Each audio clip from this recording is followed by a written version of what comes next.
ឧបករណ៍វិភាគបញ្ហាហិរញ្ញវត្ថុគោលគំនិតហិរញ្ញវត្ថុ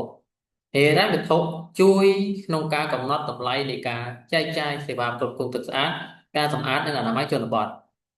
តើធនធានថវិកាអាចចំណាយសម្រាប់សេវាគ្រប់គ្រងទឹកស្អាតការសម្អាតនិងអនាម័យជនបទបានដែរឬទេដើម្បីធានាបាននូវការចែកចាយសេវាគ្រប់គ្រងទឹកស្អាតការសម្អាតនិងអនាម័យជនបទប្រកបដោយនិរន្តរភាពរាល់ការចំណាយត្រូវតែផ្ដល់មូលនិធិសម្រាប់ការគ្រប់គ្រងលើដំណើរការនេះថវិកាដែលគ្រប់គ្រងសម្រាប់ដំណើរការបានមកពីថ្លៃសេវារបស់អ្នកប្រើប្រាស់មូលនិធិរដ្ឋាភិបាលឬឧបត្ថម្ភធនជំនួយអភិវឌ្ឍ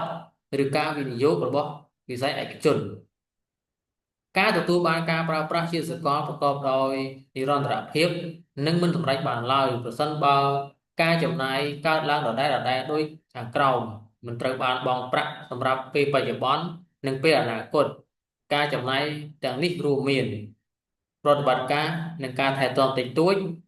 ការជួសជុលការផ្លាស់ប្ដូរនិងការពង្រីកការត្រួតពិនិត្យនិងការគ្រប់គ្រងអ្នកផ្ដល់សេវាការចំណាយដែលកើតឡើងដដែលគឺជាការចំណាយនៃការថែទាំនិងដំណើរការសេវាទឹកស្អាតការសម្អាតនិងអនាម័យជនបទ